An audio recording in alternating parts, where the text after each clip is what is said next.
Bismillahirrahmanirrahim. Alhamdulillah. Wassalatu wassalamu ala Rasulillah, Nabiyina Muhammadin wa ala alihi wa sahbihi wa man tabi'ahum bi ihsanin ila yawmiddin. Amma ba'd. Allahumma 'allimna ma yanfa'una wanfa'na bima 'allamtana wa zidna 'ilman wa hudan wa tuqan wa tawfiqan. وجعلنا ممن يستمعون القول فيتبعون أحسنه وجعلنا من أهل الجنة الفردوس الأعلى يا رب العالمين. Me emrin e Allahut të falenderojmë, vetëm prej Tij ndihmë dhe falje kërkojmë.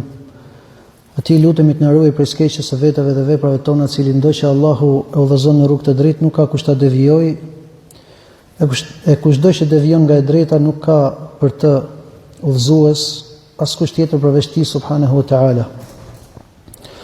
Shmend dhe deklarojmë se nuk ka të adhuruar me të drejtë përveç Tij, nëse Muhamedi është rob dhe i dërguari i Tij, paqja, mëshira, mirësitë, bekimet e Allahut qofshin mbi të, mbi familjen e Tij, mbi shokët e Tij, mbi çdo besimtar që e ndjek dhe pason rrugën e Tij deri në ditën e fundit. O Allah, Ty të lutemi të na japësh dije të dobishme, na japësh furnizim të bollshëm, dhe nëpërmjet asaj dije të na mundsosh vepra të mira, të pranuara, dhe të na bësh banor të xhenetit Firdeus. Amin. Vazhdojmë në shpjegimin e akidës tahawije. Jemi në fjalën e autorit. Kur flet autori, Allahu mëshiroft, për fjalën e Allahut, wujuhu yawma idhin nadira ila rabbiha nadira. Pra disa fytyra thot, atë ditë do jenë të ndritshme, duke e parë Zotin e tyre. Dhe thot autori, dhe komentimi i saj, pra komentimi i këtij ajeti është sipas asaj që ka dashur Allahu dhe që e din Allahu. Çfarë do thot autori me këtë shprehje? E kemi thënë më përpara që shpjegimin e akidës së Imam Tahawit për këtë përmbledhje të shkurtër e kanë marrë ta shpjegojnë edhe personat cilët kanë pasur probleme dhe kanë pasur gabime në akiden e tyre. E si pasoj e kanë marrë dhe e kanë shtrembëruar kuptimin fjalëve të autorit, edhe disa prej tyre kanë thënë që autori, Allahu mëshiroft, me këtë fjalë, pra komentimi i këtij ajeti është sipas asaj që ka dashur Allahu dhe asaj që di ai subhanahu wa taala, kanë thënë që kanë nënkuptuar këtu metodën e tefwidit, pra metodën e ehlut tefwid. Çfarë është metoda e ehlut tefwid? El mufawwida janë ata të cilët thonë ne nuk e dim kuptimin. Pra kjo gjë që Allahu po flet, thonë Allahu e din se çka ka për qëllim. Dhe nuk e kuptojmë. Kjo metodë, sikur se ka thënë Sheikhul Islam Ibn Taymija, do thonë është prej metodave apo ky lloj menhexhi, është prej menhexheve më të këqija, madje është më i keq se vetë mohuesit ose ata që ja shtrembërojnë, i bëjnë ta'wil. Pse? Se ato të paktën e pohojnë, që po Allahu e ka thënë këtë fjalë, mirë po kuptimi është një tjetër, pra në thelb deri diku e pohojnë, po japin një komentim tjetër, kurse këto e mohojnë komplet, e mohojnë edhe mënyrën, edhe kuptimin e ajetit, me kuptimin e parë. Ky lloj, mbase kemi treguar diçka, mbase jo, sidoqoftë ky lloj medhebi normalisht që nuk është medheb i saktë, edhe kjo gjë është shumë e qartë. Një nga ngjarjet kur profeti sallallahu alaihi wasallam i tregon sahabëve se Allahu qesh, pra ka ardhur në disa hadithe që Allahu qesh, dhe sahabët, shokët e profetit, Allahu qoftë i kënaqur prej tyre, nëse do të ishin në këtë lloj medhebi, do i thonin, o i dërguari i Allahut, çfarë do të thotë kjo fjalë? Çfarë është kjo që qesh Allahu? Asnjëri nga ato nuk e pyeti çfarë është kjo fjalë. Po i thënë, o i dërguari i Allahut, a qesh Allahu, i thënë? Pra ato e kuptuan çfarë është qeshja, direkt po huan, i bën pyetje për veprimin, a qesh Allahu? Edhe nuk bën pyetje çfarë është kjo fjalë, sikur se thojnë mufawwidat. Pra mufawwidat, nëse ti përmend u ngrit Allahu mbi arsh apo zbret Allahu në qiellin e dynjas, thonë çfarë është kjo ngritje? Se kuptojmë, Allahu e din çfarë është kjo. Apo kjo zbritja, Allahu e din thënë. Edhe nuk pohojnë as kuptimin. Ajo që duket, Allahu di më së miri se autori, Allahu mëshiroft, është larg prej këtij lloji mendimi. Thot Ibn Hajeri në shpjegimin e Fethul Barit, pra kuptimi i fjalës së tij është që komentuesi i një libri e ka për detyrë që të jetë i drejtë në komentimin e vet. Dhe atë komentim pra t'i japi kuptimin që ka dash autori. T'i japi kuptimin e autorit. Është i sakt apo s'është i sakt? Nëse është i sakt, të vazhdojmë me atë kuptim. Nëse nuk është i sakt, t'ia japi që autori ka pas për qëllim këtë fjalë, mirë po është i gabuar sepse 1 2 3 4 5. Pra mendimi i autorit nuk është i sakt sepse 1 2 3 4 5. Ama jo t'ia ndryshoj fjalën autorit. Fjalën e autorit duhet ta lër ashtu siç e ka thënë autori, pra duhet jetë i drejtë. Edhe këtu do më thonë edhe vetë njeriu i cili po e dëgjon fjalën, pra duhet të ketë një farë këndvështrimi kritik, që kur fjala të thuhet, thuash nga nxore këtë fjalë. Shembull, një shembull që më erdhi tani, nëse unë do ju thoja, ky është një shembull që Fawailul lil musallin. Pra, mirë për ato që falet. Pra, siç është ajeti i Kuranit. Ka thënë sahabiu, pra, alladhina hum an salatihim sahun, pra, ata të cilët janë neglizhent ndaj namazit, ka thënë sahabiu dhe lënia e saj është kufër, ka thënë. Edhe të themun, edhe kjo nuk kupton që lënia për shembull me përtatësi nuk është kufër. Dakor, nuk po diskutojmë mendimin lënësi është besimtar apo jo. Po ku prej fjalës sahabiut kuptohet që lënia me përtatësi? Nga e kuptove? Kjo fjala sahabiut, domethënë nuk ka asnjë lloj direktive që të çon në këtë fjalë që e përmenda. Atëherë pyet, nëse ke argumente të tjera që e mbron këtë mendim, okay, po jo, thuash ti, thot sahabiu kështu dhe sipas kësaj kuptojmë kështu. Ku e kuptove? Pra nga fjala e sahabiut nuk kuptohet as në fillim të saj, as në mes saj, as në fund të saj, nuk kuptohet ky lloj interpretimi. Pra, vetë njeriu duhet të ketë një sy kritik, do thonë që jo çdo fjalë siç ti thuhet, po ti bëj një farë analize sipas mundësisë, kuptohet se nuk të ka obliguar Allahu, do të thonë me detaje të thella, ama gjërat që në vetvete janë të qarta, duhet të pyesësh vllai nderuar, hoxh, shejha, ku diun, si arrite këtë përfundim nëpërmjet kësaj fjale, se nuk e kuptoj.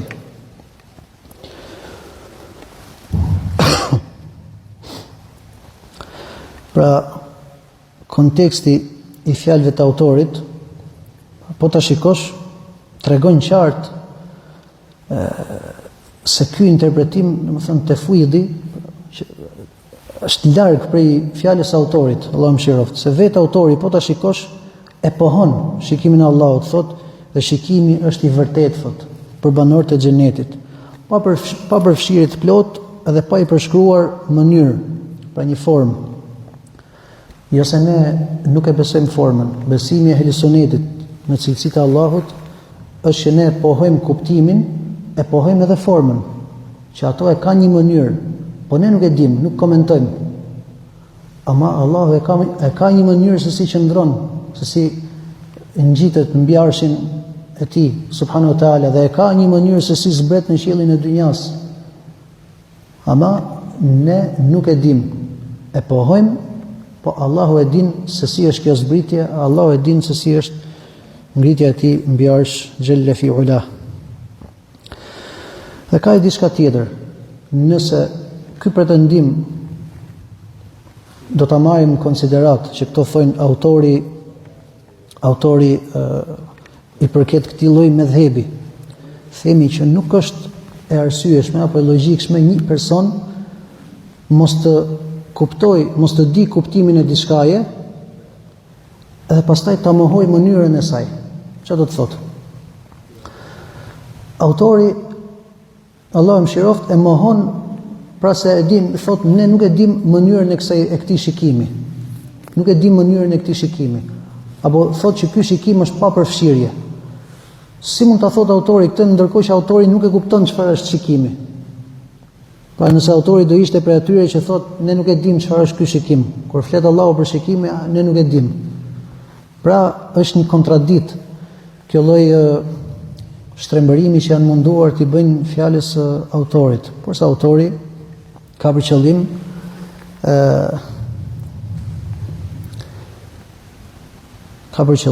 që ne nuk dim mënyrën. Pra, thënë shkurt që autori është sipas metodës së ehli sunetit dhe xhamatit në çështjen e cilësive, pra që e pohojmë cilësinë dhe e mohojmë njohurinë apo mënyrën domethënë se si është pra përshkrimin e asaj cilësie. Po themi që është çështja e ghaibit. Ne e dim që Allahu ngjitet mbi arshin e tij, ne e dim që Allahu zbret e kështu me radhë. Edhe e pohojmë, mirë po nuk interpretojmë më tej. Pra,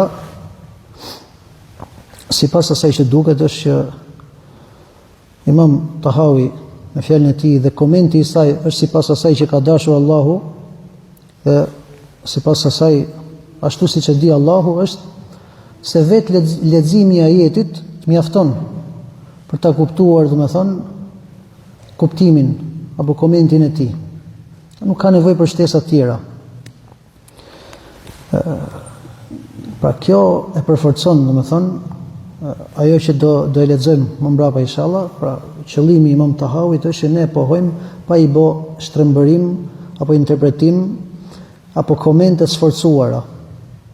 Pra që Imam Tahawi, sikur se është metoda e ehli sunetit, është që e merr të dukshmen e ajetit. Kështu siç na ka ardhur ky ajet, ashtu e besojmë. Edhe sipas ehli sunetit dhe xhamatit, pra në të gjitha tekstet që flitet për cilësitë e Allahut apo për gjërat e botës së ghaibit, pra botës së padukshmes, merren sipas kuptimit të tyre të jashtëm. Pra parimi i tyre se kuptimi, domethënë kuptimet e jashtme të teksteve që flasin për cilësitë e Allahut dhe për ghaibin në përgjithësi, janë sipas asaj që ka dash Allahu subhanahu wa taala dhe që janë të kuptueshme për atë që i dëgjon. Edhe me do e mos duhet të jenë të kuptueshme, sepse qëllimi i komunikimit në përgjithësi është që të jetë udhëzues, qartësues dhe jo të jetë diçka e fshehtë. Pra, dy njerëz kur flasin apo kur ka një diskutim, ky diskutim duhet të çojë ty në kuptim dhe jo të ngatroj më shumë. Ndërkohë që ne po flasim për fjalën e Allahut subhanahu wa taala që patjetër duhet të jetë i tillë.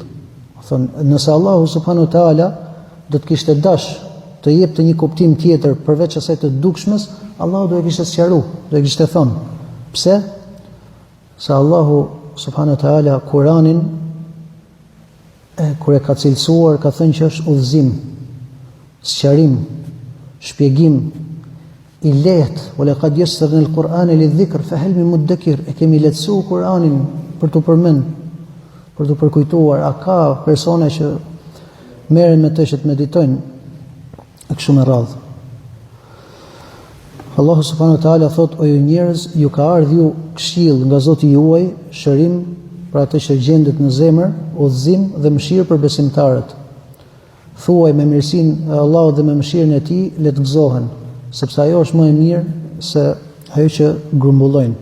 Pra si mund të jetë Kurani këshill, kujtesë, udhëzim, shërim, nëse kuptimi i dukshëm nuk është ai që ka dashur Allahu. Pra nuk do të ishte i qartë. Si mund të jetë i tillë, domethënë udhëzim, shërim, nëse nuk do të ishte i qartë, nëse Allahu nëpërmjet ajeteve kishte për qëllim gjëra të tjera dhe jo atë që ndodhet, domethënë në paraqitjen e parë, në atë që është e qartë. Pra kjo është diçka që bie ndesh me arsyeën dhe me logjikën. Pra ajo e cila nuk ka dyshim, dhe është e vërtet, është se Kurani i ka këto cilësi: udhëzim, shërim, sqarim. Pikërisht sepse ajetet e Allahut subhanahu wa taala janë të qarta, janë të dukshme dhe janë ato që ka dashur Allahu prej njerëzve. Allahu i lartësuar dëshiron që njerëzit kur ta lexojnë Kur'anin ta kuptojnë. Edhe nëpërmjet kësaj, edhe gjuha arabe e ka zbritur dhe i ka thënë që e ka zbrit këtë Kur'an në gjuhë arabe të qartë. Ndërsa gjuha arabe, do të thonë, ka dy gjëra, kuptimi i dukshëm. E para duhet jetë njohja e fjalës. E dyta, shikohet konteksti. Kaq mjafton për ta kuptuar, do të thonë, atë çfarë ka ardhur në Kur'an. Allahu subhanahu wa taala e ka shpreh, do të thonë, në një ajet që kuptohet qartë, çdo person që e di arabishtën e kupton qartë, do të thonë atë ditë fytyra do jenë të ndritshme se do shikojnë tek Zoti i tyre. Pra e ka shprehur në mënyrë të qartë çdo person që e kupton, që e di arabishtën, pra që e lexon Kur'anin në arabisht, e kupton qartë dhe nuk ka nevojë të futet, do të thonë, filozofimit. Disa pretendojnë nuk ka për qëllim shikimin me sy, po thonë është qëllim është njohja me zemër apo pritja e shpërblimit të Zotit, sikur se e kemi sqaruar.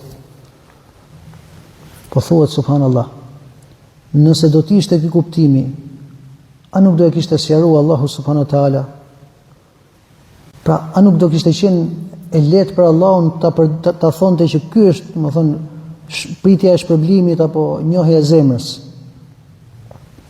Selin pyetja, a nuk thamë ne që Kurani është udhëzim? A nuk thamë që është shpjegues dhe i qartë për njerëzit? Pra, si mund të jetë i tillë në moment që ajo që lexohet është diçka e kundërt nga ajo që ka për qëllim? Pra kjo nuk shkon. Mirë po, tekstet e qarta, tekstet, do të thonë, që lexojmë Kur'an janë pikërisht ashtu sikur se kanë ardhur, do të thonë, në të dukshmen e tyre, atë ka dashur Allahu prej nesh, subhanahu wa ta'ala. Ndërsa ata që janë munduar të shtrembërojnë këto fakte, subhanallahu, sikur e bëjnë Kur'anin, domethënë qëllimi i tij është me u largu nga këto ajete të qarta edhe me u mundu me i ndryshu kuptimin. Po kjo vallahi, kjo është gjëja më e largët. Allahu subhanahu wa taala kur na thotë që të lexojmë Kur'an, na thotë që ne të meditojmë të, na rritet imani, e nëpërmjet saj, më thonë, të na shtohen veprat e mira. Edhe nuk ka lidhje me komentime dhe me filozofime që vetëm se të largojnë nga feja. Një prej nxënësve të Fakhruddin Ar-Razit ka qenë prej Mu'tazilëve, ka qenë nga Khusroshahi dhe pikërisht është quajtur El Khusroshahi është quajtur. Një ditë thotë që ju futën, ndodhi që pati një vizitë me disa njerëz të Sunetit. Edhe i pyet, çfarë besoni ju? Ne besojmë atë që besojnë njerëzit. Dhe i thot, po a jeni të qetë me këtë gjë? A ju është hap zemra? Më thonë, a e keni gjoksin e hapur me këtë fakt? I thonë, po vallai. Tha, falenderoni Allahun. Vallai, kjo është mirësi. Sepse unë thot, vallai, thot, nuk di çat besoj. Vallai, nuk di çat besoj. Vallai, nuk di çat besoj. Edhe fillon qaj. Pra e kishte kap personat të cilët i janë fut kësaj rruge në fund të jetës vetëm se janë pendu.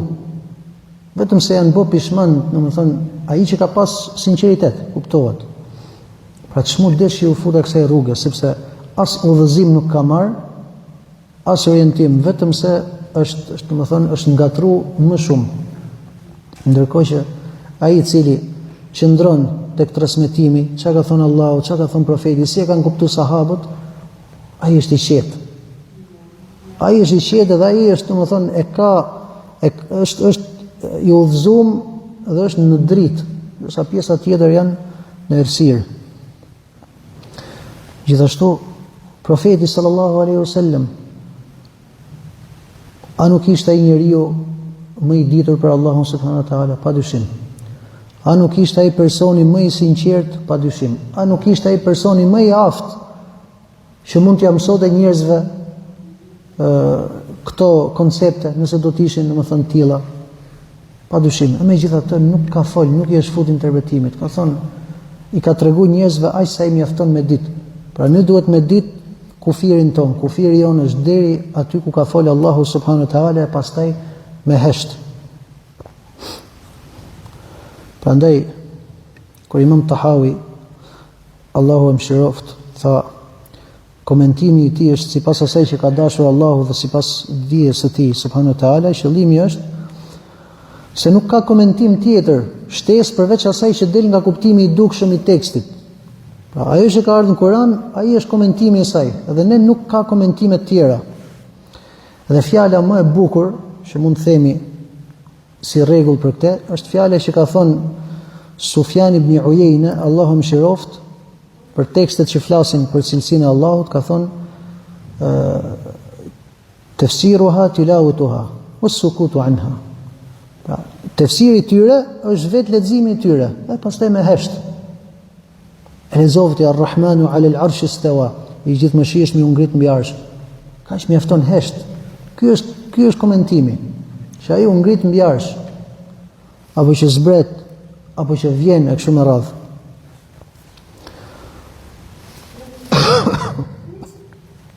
Nësa fjala e tij dhe çdo gjë që ka ardhur për këtë temë në hadithet e sakta nga i dërguari i Allahut sallallahu alaihi wasallam është ashtu siç ka thënë ai, dhe kuptimi i tyre është sipas asaj që ka dashur ai. Pak a shumë e njëjta gjë që them, domethënë kuptimi i dukshëm është ai që merret prej haditheve, pra kur flasim për çështjet e ghaibit, dhe jo sipas interpretimeve të bidatçive ose sforcime dhe trillime dhe interpretime domethënë sforcuara që nuk japin asnjë lloj dobie dhe asnjë lloj dije, po vetëm se të ngatrojnë, sikurse e përmendëm pra me Khusrushahin.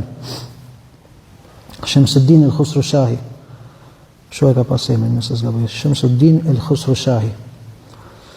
Nësa fjala tjetër, ne nuk hym në to duke bërë interpretim të uil, pra fjala autorit kjo, me mendjet tona, as nuk hamendësojmë me dëshirat tona. Pra, thot Allah mëshiroft, ne e marrim tekstin sipas kuptimit të tij të dukshëm. Dhe ky është kuptimi që ka dash Allahu subhanahu wa taala. Pra nuk e shtrembërojmë nga kuptimi i dukshëm, sepse kjo është rrugë e gabuar atyre që interpretojnë sipas mendjeve dhe dëshirave. Pra, subhanallahu, kjo tregon qartë që qëllimi i autorit nuk ka lidhje me metodën e mufawwidhave, pra ato të cilët thonë Allahu e din kuptimin. Pra nuk është siç kanë thonë ato, se fjalët e funit e shprehin drejt, domethënë që autori nuk e pranon. Pra thot metoda atyre të cilëve e shtrembërojnë apo si e përmeni apo nuk hamendësojmë me dëshirat tona. Po e pohon autori, po të shikosh shikimi i Allahut është hak, thot, e kështu me radhë, edhe as nuk interpretojmë dhe as nuk hamendësojmë. Përkundërzi, konteksti i fjalëve, pra duket i qartë se ai ka për qëllim, pra autori, Allah mëshiroft, ka për qëllim pohimin e kuptimit të dukshëm të teksteve fetare, pra Kurani, Suneti, e duke ja lënë mënyrën, pra ehli Suneti, mënyrën se si janë këto tekste, thonë që Allahu e din. Pra mënyrën se si ja është kjo cilësi dhe përshkrimi i kësaj cilësie, thënë Allahu e din. Ama jo që mohojnë, thënë tekstet, kurse si. Pra, edhe me këtë e mbyll, e pohojnë ehli Suneti ta përsërisim, do të thënë që në ngulitet. Ehli Suneti pohon tekstin në mënyrën siç ka ardhur. Pra, Allahu thotë që atë ditë fytyra do të shikojnë Zotin e tyre, po, do ta shikojnë. Kjo është diçka reale që do të ndodhi, ose cilësitë e tjera të Allahut, po. Këto cilësi që ngritja e Allahut mbi arsh e pohojnë që kjo është cilësi që ka një realitet që ka edhe një formë, ne pohojmë siç ka ardhur dhe nuk i futemi ta komentojmë se si është. Nëse ka një pyetje për këto që thamë vëllezër, çdo gjë ishte e qartë inshallah. Elhamdulillah. Subhanakallahumma bihamdik, ashhadu an la ilaha illa ant, astaghfiruka wa atubu ilaik. Assalamu alaikum wa rahmatullahi wa barakatuh.